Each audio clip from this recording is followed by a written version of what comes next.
I'm just interested, obviously the name change is going to take hold at some point this offseason. Can you just maybe recap us again on what that will entail as far as, jerseys or anything else that we would see the name where it would be reflected, that we'll see some changes trickle down from that? Sure. So the time frame that will occur will be the draft weekend, is when we will officially go from being the Phoenix Coyotes to the Arizona Coyotes. This season, other than some very simple changes on the uniform in regards to the shoulder patch, you won't see very much other than we will be referred to as the Arizona Coyotes moving forward. So you retain the logo as well? Yeah, in certainty for this season, we didn't appreciate the amount of work and time frame that goes into the changing of uniforms and logos. This whole process of just doing the simple name change has taken about 8 or 9 months. So I think it's fair to say that we will look, as we go into the upcoming season, at potential changes for the following season in regards to the uniform in general. But we've all been pretty adamant that we're big fans of the current logo. Although the current third jersey is going to be kind of moving away, but we've already announced that we will be doing a retro night of going back to the original Coyotes logo for at least one game next year. Anthony, in the interest of getting this out of the way, I think we all know the answer already. Can you just confirm that GM Don Maloney and Coach Dave Tippett are safe and not going anywhere? Oh, that's absolutely correct. I mean, we stated when we went through the acquisition process that we were pretty vocal with the league about the importance, the importance that we held or put in place in regards to GM Maloney and Coach Tippett. And we're thrilled that they're both long-term members of this organization. There was a great deal of enthusiasm and excitement when you guys took over the team. You decided to coach GM, like Smith, Gordon Rivero. Now, that all seems to be somewhat deflated. Can you reflect back on the season? Tim talked about the frustration, talked about the chemistry, but from an organization standpoint, with the high expectations at the start of the season, take us through the emotions of your first year either. How long do we have? It's amazing to see how the enthusiasm dissipates after you don't make the playoffs. Look, the reality is it was a very exciting time when we took over. We only took over the club August 5th. 2 months later was opening night. We sat in this very room with Commissioner Bettman, myself, one of my partners, George Gosby, and it was, we went out and we had a 4-1 victory over the Rangers. And I've said this many times, but at the conclusion of that game, I went up to the commissioner and said, "Hey, what do you think, Gary, 82-0? And he promptly asked me how much I drank that night. But, the reality is the start of the season was fantastic. That first quarter of the season where we were on, we just felt that making the playoffs was a fait accompli. We went through some rough patches. Nobody would have predicted some of the things that happened this season. And I know that Donnie and Tip have talked about it, but I mean, the injury to the tick attack on Shane Doan, watching our goaltender go down in New York, those were moments where you just felt like somebody had kicked you in the gut. And quite frankly, but then we went back on the highs of watching the team play great in Pittsburgh, in New Jersey, that after getting those 5 or 6 points, I mean, we came back here again thinking playoffs was a fait accompli, and then we didn't win again until last night. So we certainly understand and share the frustration that the fans have because we're all very frustrated right now. We don't understand why things went the way they did, but we're also first-year owners, and I guess it wouldn't be. I unsuccessfully ran for politics a couple of years ago and lost, and was told you're not a true politician until you lose. Well, I guess you're not a real owner until you lose, and we're going through that emotion right now. You've mentioned too, and it's been a popular subject with Don and Dave about going younger and bringing in some youth and seeing really what exists within the organization. Is that thrust from your point of view because those might be the best options that exist, or maybe because it is a cheaper route to go, right now with where this team is at? All we care about as the owners of this organization is to rely on Don and Tip and the staff to tell us what we need to do to become a championship team. That is the motivation for all of us, myself and my 8 partners when we got involved in this. It's about winning.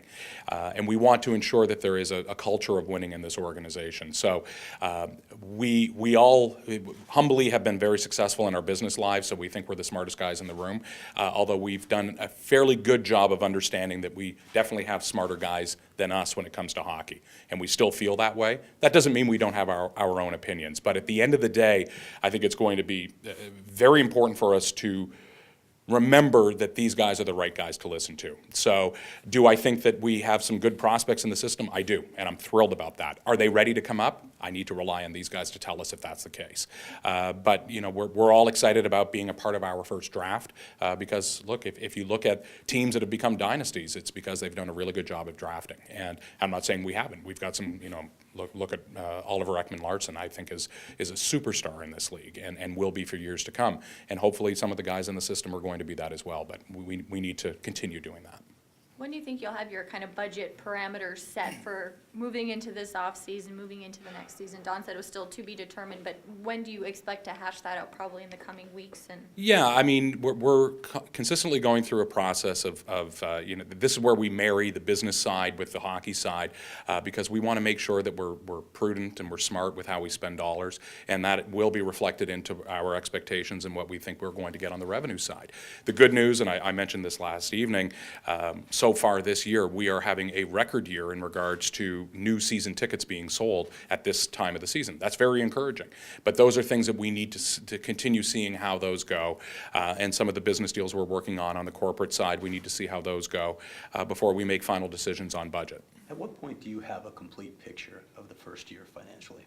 Probably around the end of June will be, although I've got a pretty good idea of where everything is going to end up, dollars and cents, for this inaugural season as us as owners. But at the end of June, we'll have finalized numbers for us internally. But the good thing that we'll have at that time frame as well is a fairly solid indication of what next year is looking like, both on ticket sales as well as corporate sponsorships, which is very, very important for us. Anthony, can you speak about some of the other highs from the business side from this season, some things that worked well, maybe surprisingly so when you took over?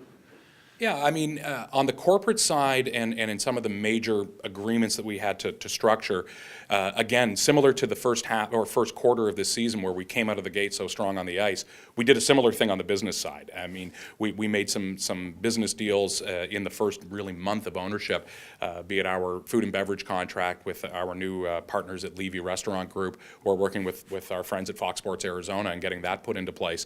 Those happened, I mean, it wasn't a lot of work, but they happened very quickly. So we were very enthusiastic about those deals.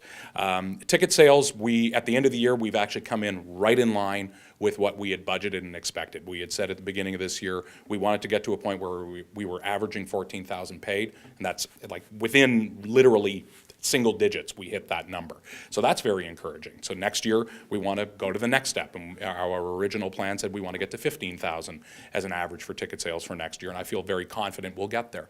The biggest plus that we have this off-season that we didn't have last year is the corporate cycle tends to be a lot longer. And closing on August 5th was probably the biggest bogey we set up for ourselves in regards to working with some of our corporate partners. So we're very excited about the opportunities we have there. So overall, I think that the business side of things, it went almost, which really never happens in business, it went almost exactly to plan. So that's good. We'd love to overachieve, but we'll take hitting plan. After all that you went through to get this, now in hindsight, season one in the books, was this what you thought it was going to be? Was it fun, Anthony? Most of the time, it was very fun. It's actually been a dream come true. I mean, from opening night, which I think I've shared with you before, Todd, I actually can't remember walking out onto the ice. It was one of those moments that was a blur to me when we were introduced as the new owners. It's been a thrill. It really has been. But the lows, the good news for us is the lows are the lows that have been shared by our fans. Those moments that I already articulated. Probably the lowest was watching Smitty get hurt in New York, sitting there, in Madison Square Garden. It really felt like someone had just kicked me in the stomach. But otherwise, some of the highs, some of the, like, for example, on the flip side, just a couple of weeks ago in Los Angeles, where we came back in the third and beat LA.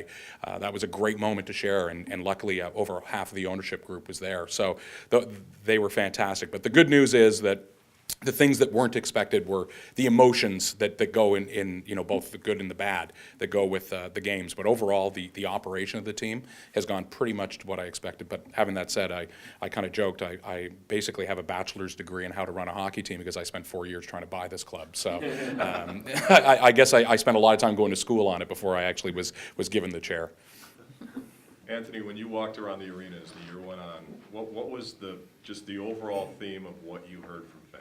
You know, the thing that, it didn't stop, and last night it was accelerated, was just the sheer thanks that we kept receiving. It was actually a little, at the end of the day, it was surprising that everybody was so thankful to us, because on the flip side, and this might sound somewhat corny, but we were so thankful to the fans for the fact that they stuck with this franchise. I've said this a number of times, that, you know, being a proud Canadian who has you know, been a season ticket holder of an NHL team for years, there's no question that if a team loses one year, you see fan enthusiasm dwindle. And then if they lose 2 years in a row, it dwindles even more. I couldn't imagine the impact that fans of any other NHL franchise would have had to go through what this franchise went through for the past 4 years. I mean, for the fans to go through that, you know, last night I consistently heard this refrain of, well, we're disappointed we didn't make the playoffs, but thank God we know we're coming back next year. It really is mind-boggling when you think about it, that the fans stuck through that. I know personally, from my own standpoint, I probably wouldn't have. And that's a terrible thing to say, but I probably wouldn't have. Because being a fan, I've said this before many times, it's an emotional attachment. As I've joked, and unfortunately I'm not joking, you know, being a fan of the New York Jets is not an easy thing for me to do. So it's an emotional attachment, and I get it. So the fact that these fans are consistently thanking us really does blow our minds, because we just can't thank them enough for sticking through it.